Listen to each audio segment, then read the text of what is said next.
Good morning friend.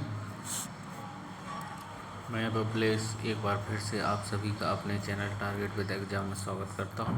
आज हम लोग देखने वाले हैं जो वीडियो का पेपर होने वाला है, उसके लिए एक प्रैक्टिस सेट लाया हूं, उसको देखते हैं।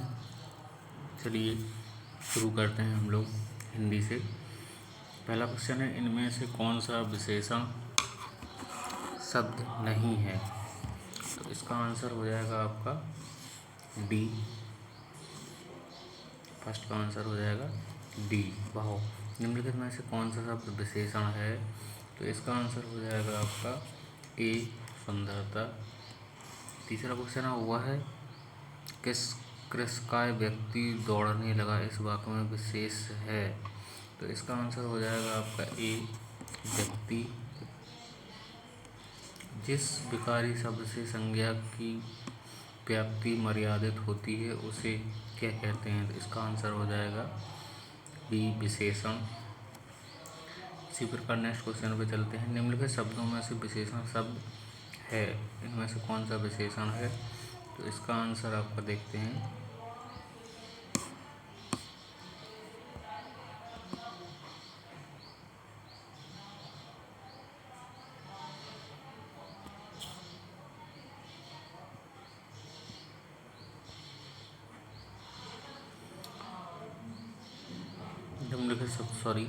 निम्नलिखित शब्दों में से विशेषण शब्द है पाँचवें का आंसर हो जाएगा ए, पांचवा।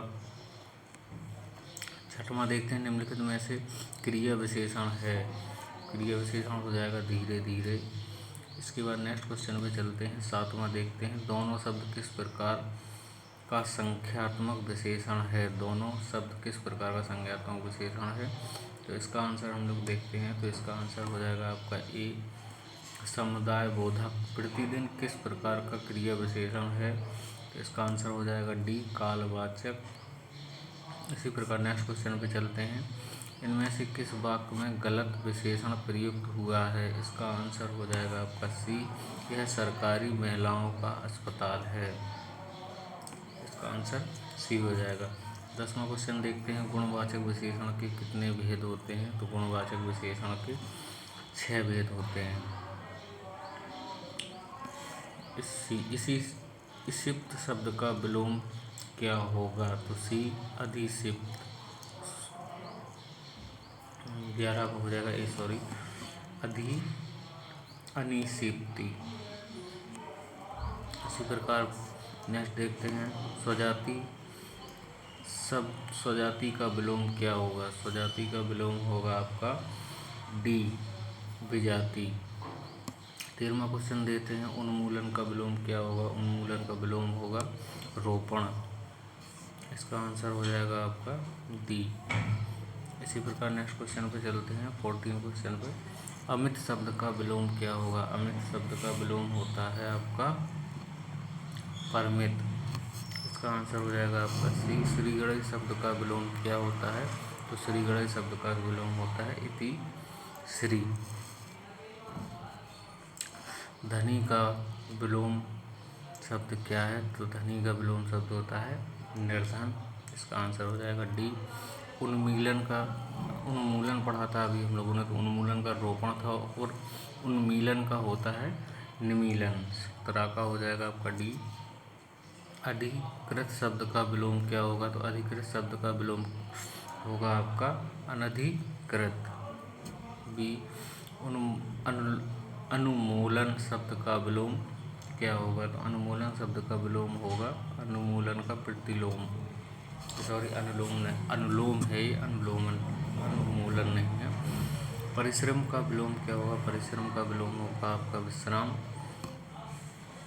निम्नलिखित में से शुद्ध वाक्य कौन सा है?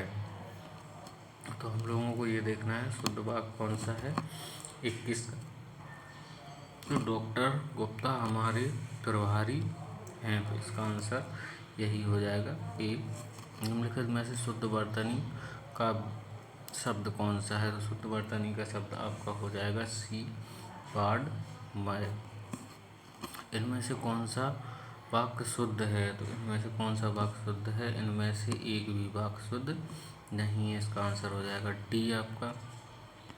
इसी प्रकार नेक्स्ट क्वेश्चन पे चलते हैं हम लोग। 25, इनमें से वर्तनी की दृष्टि से शुद्ध है। वर्तनी की दृष्टि से आपका शुद्ध हो जाएगा इसमें अंतर्धान। ये निम्नलिखित शब्दों में से किस एक की वर्तनी अशुद्ध है? तो 26 का आंसर आपका हो जाएगा ए राहुल सांस्कृत्यायन। 26 का आपका हो जाएगा डी। इसी प्रकार नेक्स्ट क्वेश्चन पे चलते हैं। तो इनमें से एक शब्द की वर्तनी अशुद्ध है। किस शब्द की वर्तनी अशुद्ध है? 27 में ये बताना है हम लोगों को। 27 का आंसर हो जाएगा सी जागृत। इसी प्रकार 28 को देखते हैं। इनमें से शुद्ध वर्तनी का शब्द है। तो शुद्ध वर्तनी का शब्द हो जाएगा 28 का सी, जिसका ये है ज्योत्सना। इसी प्रकार 28 के बाद चलते हैं हम लोग 29 पे। इनमें से शुद्ध वर्तनी का शब्द कौन सा है? तो शुद्ध वर्तनी का शब्द बताना है 29 में। तो 29 का हो जाएगा हिरण्यकशिपु। इनमें से अशुद्ध वर्तनी का शुद्ध बताइए। तो अशुद्ध वर्तनी का शुद्ध हो जाएगा आपका 30 का सन्यासी। हाथी की पीठ पर रखे जाने वाले आसन के लिए शुद्ध शब्द क्या है? तो उसे कहते हैं हम औदा। 31 का हो जाएगा आपका बी। इसी प्रकार 32, जिससे प्राण द्वारा सिद्ध ना किया जा सके उसे क्या कहते हैं? प्रमाण द्वारा सिद्ध ना किया जा सके। तो 32 का आपका हो जाएगा सी अप्रमेय। उपनिवेश के संबंध को जिसका उसके लिए शब्द क्या है? औपनिवेशिक। इसका आंसर हो जाएगा आपका 33 का बी औपनिवेशिक। इसी प्रकार नेक्स्ट क्वेश्चन में चलते हैं। इनमें से एक के लिए प्रयोज्य है असुरंशया। तो इसका आंसर हो जाएगा आपका 34 का डी रानी बास के कड़े पर्दे में रहने वाली स्त्री।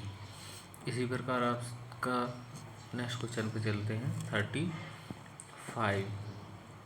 35 क्वेश्चन देखते हैं। उत्तराधिकार में प्राप्त संपत्ति को क्या कहते हैं? उत्तराधिकार में प्राप्त संपत्ति को हम लोग स्वीकृत कहते हैं। गिरा हुआ के लिए एक शब्द कौन सा है? 36 का हो जाएगा पतित।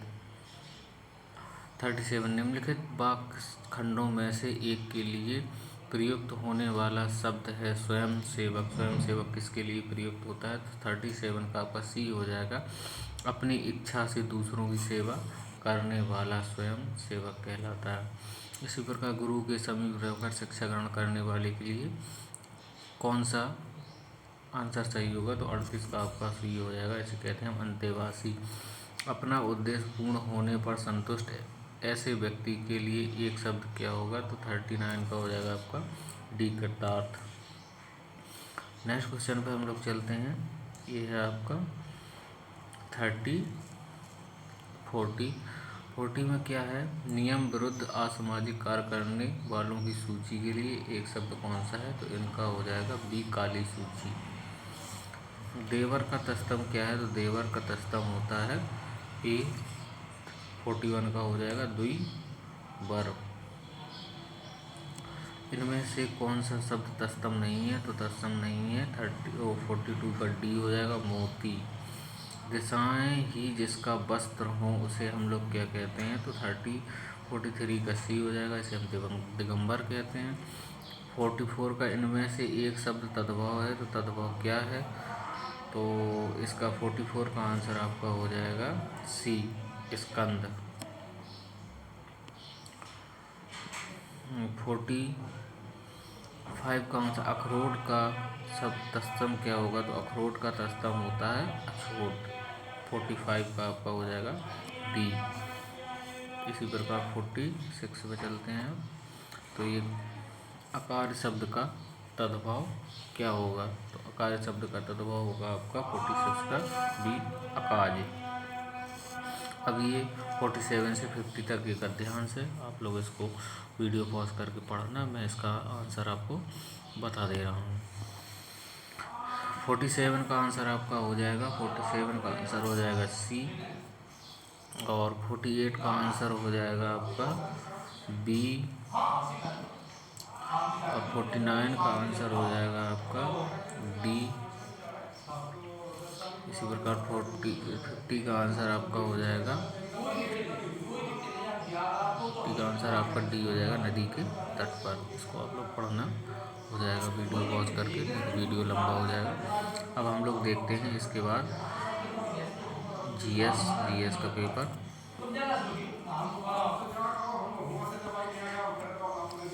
जीएस के पेपर में क्या है, इसको हम लोग शुरू से देखते हैं। पहला क्वेश्चन है, खिलाफत आंदोलन के प्रमुख नेता निम्नलिखित में से कौन से? खिलाफत आंदोलन के प्रमुख नेता थे मोहम्मद अली और शौकत अली, मौलाना मोहम्मद अली और शौकत अली। दूसरा क्वेश्चन है, मोतीलाल नेहरू और सीआर दास द्वारा 1923 में गठित पार्टी का नाम क्या था? तो इसका आंसर था स्वराज पार्टी। इसका आंसर स्वराज पार्टी था। लॉर्ड डलहौजी की विलय नीति का प्रथम शिकार निम्नलिखित में से कौन हुआ था? तो इसका आंसर आ जाएगा सतारा। इसी प्रकार नेक्स्ट क्वेश्चन पे चलते हैं। अंग्रेजों के विरुद्ध खान अब्दुल गफ्फार खान द्वारा प्रारंभ किए गए आंदोलन का क्या नाम था? तो इनके आंदोलन का नाम था 104 का ए लाल कुर्ती आंदोलन। आइंस्टीन को नोबेल पुरस्कार से सम्मानित किया गया था। तो आइंस्टीन को नोबेल पुरस्कार के लिए सम्मानित किया गया था विद्युत प्रभाव के लिए। मस्तिष्क जिम्मेदार है, तो मस्तिष्क जिम्मेदार है आपका, इसका आंसर हो जाएगा इन तीनों के लिए, सोचने के लिए, हृदय गति नियंत्रण के लिए, शरीर संतुलन के लिए। तो इसका आंसर आपका हो जाएगा डी, तीनों के लिए। गुलामों का गुलाम किसे कहा जाता है? तो गुलामों का गुलाम आपको कहा जाता है इल्तुतमिश को। निम्नलिखित में से किस मुगल शासक ने लाला कलावंत से हिंदू संगीत की शिक्षा ली थी? तो इसका आंसर हो जाएगा अकबर से। किस मुगल शासक ने लाला कलावंत से हिंदू संगीत की शिक्षा ली थी? तो इसका आंसर है आपका अकबर। 109, इसका निम्नलिखित में से किस के विरोध में रविन्द्रनाथ टैगोर ने अपनी नाइटहुड की उपाधि त्याग दी थी? तो इसका आंसर आपका हो जाएगा बी, जलियांवाला बाग नरसंहार।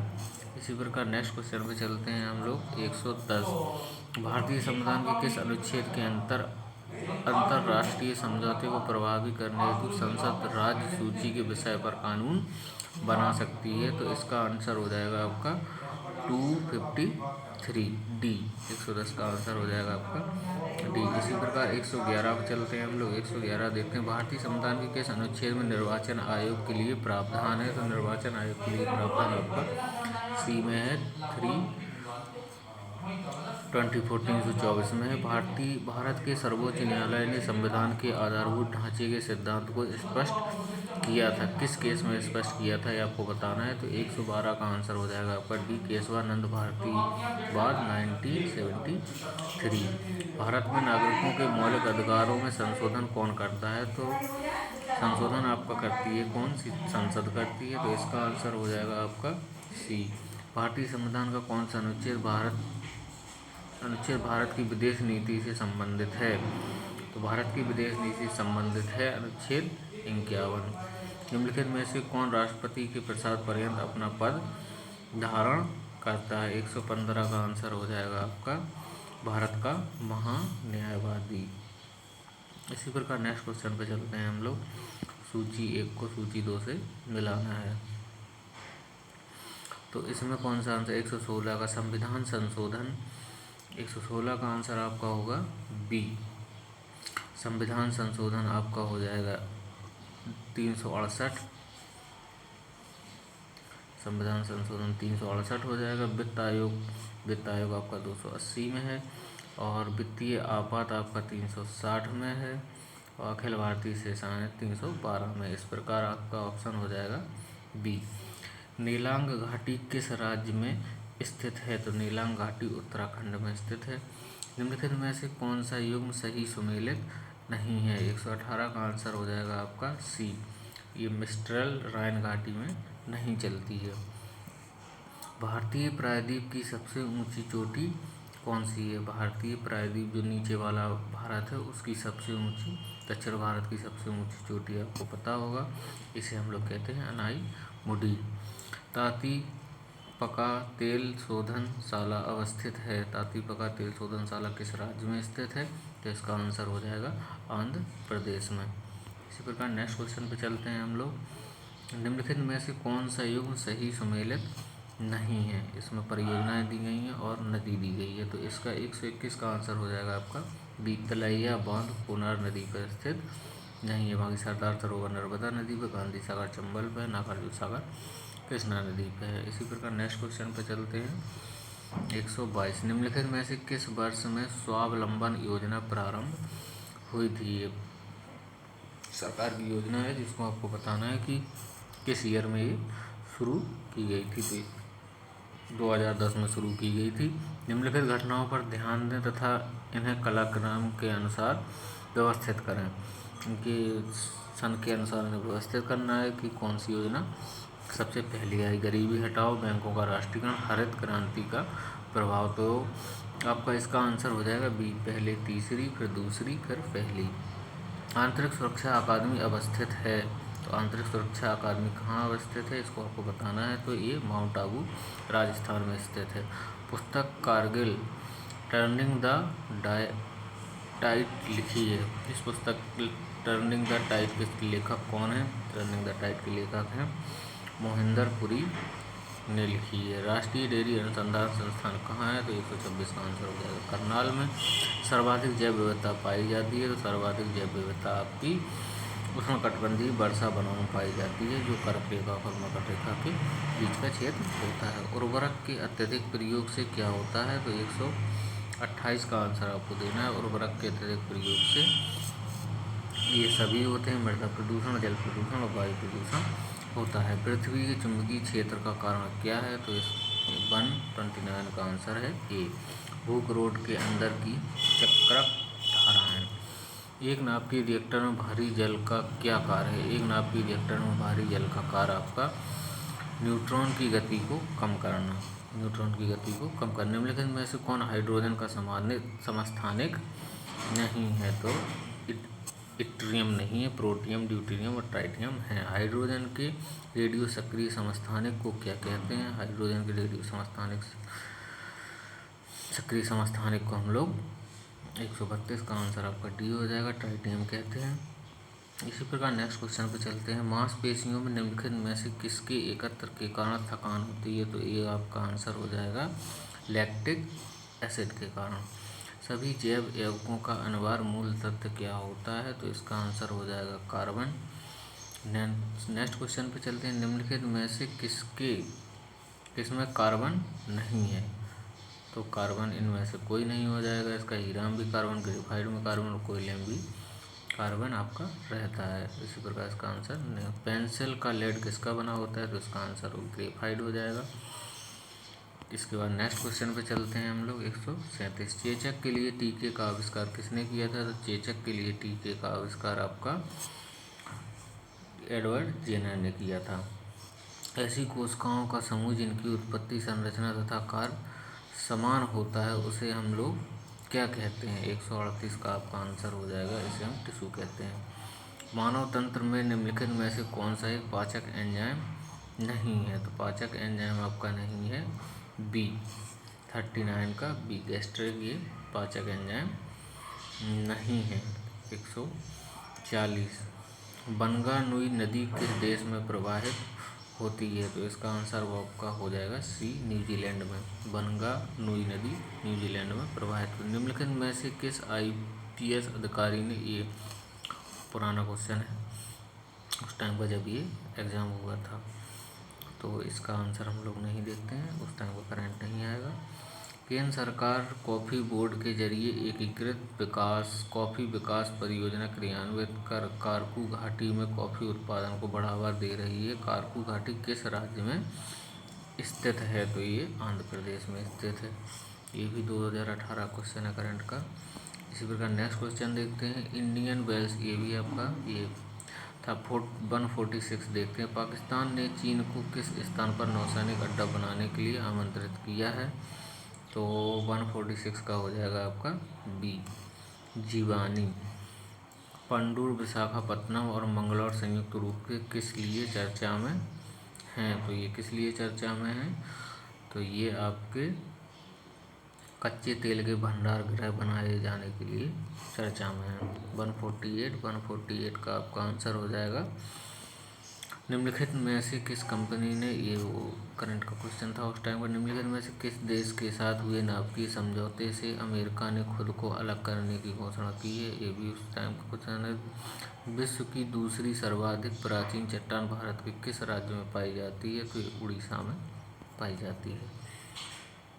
ओके, आपको वीडियो अच्छा लगा हो तो वीडियो को ज़्यादा से ज़्यादा शेयर करें। चैनल पर नए हो तो चैनल को सब्सक्राइब करें, लाइक करें, शेयर करें और ऐसी ही वीडियो देखने के लिए हमारे चैनल को सब्सक्राइब करें। Thank you for watching. जय हिंद।